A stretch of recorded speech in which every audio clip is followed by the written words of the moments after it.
Number 35 का candidate कैसा हो, शगुफ्ता ताजवर जैसा हो। जीतेंगे भाई, जीतेंगे, शगुफ्ता ताजवर जीतेंगे। इनकलाब जिंदाबाद। नमस्कार, मैं पी कुमार, आप देख रहे हैं जनबोल टाइम्स, जनता की बात।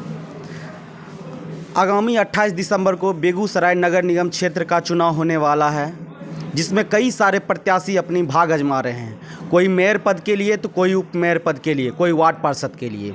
इसी सिलसिले में आज हम वार्ड 35 में एक कैंडिडेट हैं शगुफ्ता ताजवर जी कि उनके वार्ड में क्या समस्या हैं, उस समस्या का उनके पास क्या निदान है और कैसे वो आगे जीत कर इस समस्या को हल कर पाएंगे। शगुफ्ता मैम, जनबोल टाइम्स में आपका स्वागत है। बहुत बहुत आपका भी धन्यवाद जनबोल टाइम्स और आपका कि मुझसे संपर्क किया, आकर मिले। धन्यवाद। चाहेंगे कि यहाँ आप वार्ड का चुनाव लड़ रहे हैं। जी हाँ, मैं वार्ड नंबर 35 से वार्ड प्रत्याशी के रूप में नामांकन की हूँ, चुनाव लड़ रही हूँ और माहौल बहुत अच्छा है। बड़े बूढ़े बच्चे महिला सबका सहयोग मुझे 100% मिल रहा है, इसलिए बहुत ज़्यादा मैं खुश भी हूँ कि लगता है कि अभी ही जीत हो गई मेरी बिना लड़े, क्योंकि उनका प्यार और आशीर्वाद ही देखकर मैं खुश हूँ। बिल्कुल मैम, जब आप कैंपेन के दौरान जब वार्ड में घूमी होगी तो क्या क्या समस्याएं दिखाई दी? जी, कैंपेन के दौरान जब मैं वार्ड में घूमी, या मैं पहले भी इस वार्ड की ही निवासी हूँ, यहाँ आते जाते जो समस्याएं मेरे सामने आती हैं, उनमें समस्या प्रमुखता से यदि देखूँ तो गंदगी है, कचरे का सही से निपटारा ना होना, साफ़ सफाई होती है, नगर निगम के द्वारा झाड़ू लगता है, लेकिन जिस तरह होना चाहिए वो नहीं, खाना पूर्ति होती है। सड़कें बदहाल हैं, टूटी हुई हैं, लेवल में नहीं हैं, कहीं ऊंची सड़कें हैं, कहीं नीचे हैं, बहुत सारी कठिनाइयां होती हैं। वर्षा के दिनों में गली से निकलना मुश्किल होता है, जल जमाव की वजह कर। नाले सही से साफ़ नहीं होते हैं, नाले सही से ड्रेनिंग सिस्टम से बने हुए नहीं हैं। नाले का स्तर जो होना चाहिए कि पानी सबके घरों से आसानी से निकल जाए, क्योंकि ये पुराना मोहल्ला है तो मकान का लेवल नीचा है, सड़कें और नालियाँ ऊंची हो गई हैं, तो वर्षा के दिनों में मकानों में भी पानी जम जाता है, काफ़ी बड़ी समस्या है। और साथ ही इस वार्ड की समस्या जो है वो कहीं एक मुख्य बिंदु की तरफ मैं ले जाऊं तो इस पूरे वार्ड में एक भी गवर्नमेंट स्कूल नहीं है, प्राइमरी स्कूल नहीं है, जिसकी वजह कर हमारे छोटे छोटे बच्चों को इस वार्ड से शिक्षा के लिए दूसरे वार्ड तक जाना होता है, तो बहुत सारे बच्चे इसमें पढ़ाई से वंचित रह जा रहे हैं। हमारे वार्ड की कुल आबादी 5500 है। 5500 आबादी होने के बावजूद भी एक भी गवर्नमेंट स्कूल नहीं है।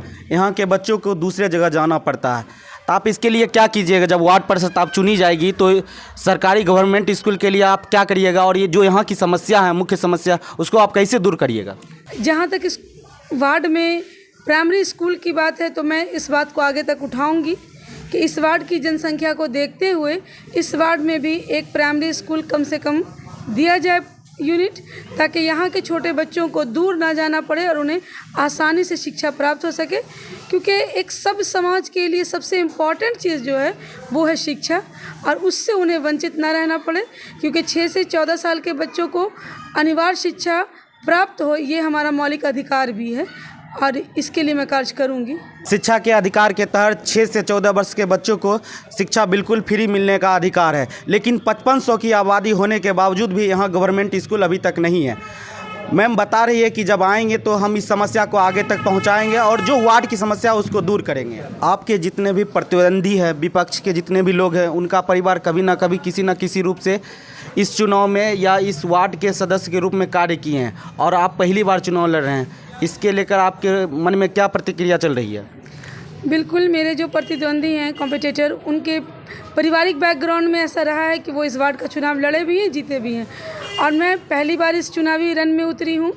तो मेरा मानना है कि किसी चीज़ की भी शुरुआत कहीं से की जा सकती है, और उनके परिवार का क्या इतिहास है वो मेरे लिए मायने नहीं रखता। मेरे लिए मायने रखता है कैंडिडेट, मेरे विपक्ष में जो कैंडिडेट खड़ा है उसकी क्या भूमिका रही समाज के साथ, और मेरी क्या भूमिका है समाज के साथ, वो कितना समाज में लोगों से जुड़ा हुआ और मैं कितनी जुड़ी हुई, क्योंकि चुनाव कैंडिडेट लड़ता है, उसका परिवार नहीं लड़ता है। तो मैं इस चुनाव को कैंडिडेट वर्सेस कैंडिडेट देख रही हूँ, ना कि परिवार वर्सेस परिवार। चुनाव मैं लड़ रही हूँ, इस वार्ड की जिम्मेदारी अपने कंधे पे ले रही हूँ, एक मेरे लिए चुनौती है, लेकिन इस चुनौती को मैं बिल्कुल वैसे देख रही हूँ जैसे मैं एक कैंडिडेट हूँ और अगला एक कैंडिडेट है, और वो दोनों कैंडिडेट पहले कभी चुनाव नहीं लड़ा। तो आपको क्या लगता है कि आपको लोग क्यों चुने? उन दोनों से आप में क्या बेहतर है कि जो आपको वोट करे जनता? देखिए, महिला सीट है, कोई भी जीतेगा कैंडिडेट वो महिला ही खड़ा होगा और जीतेगा।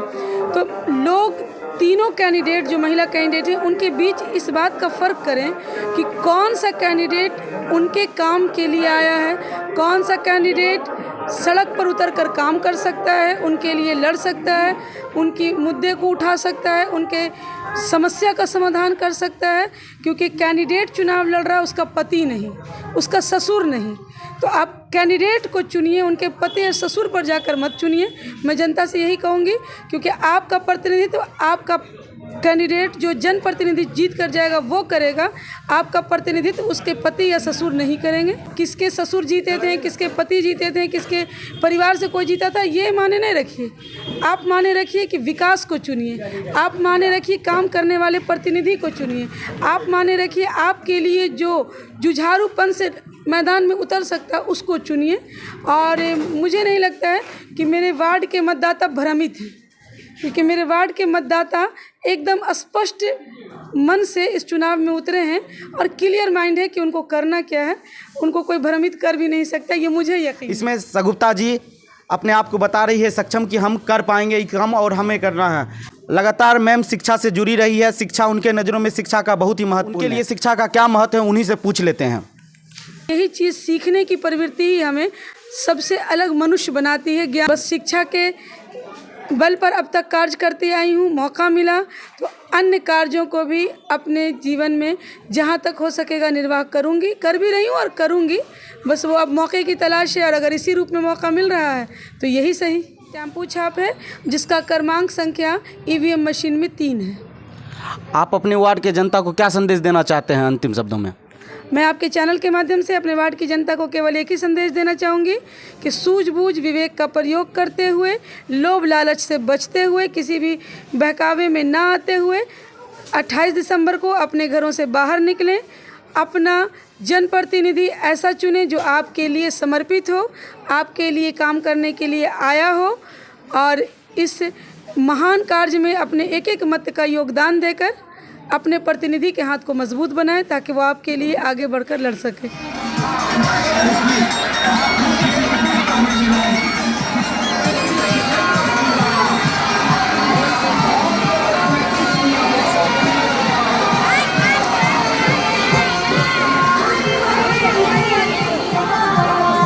कारण मैं वार्ड संख्या 35 में मौजूद था और यहाँ की जो वार्ड पार्षद उम्मीदवार सगुप्ता ताजवार जी से बातचीत हो रही है। तब तक के लिए अब नमस्कार।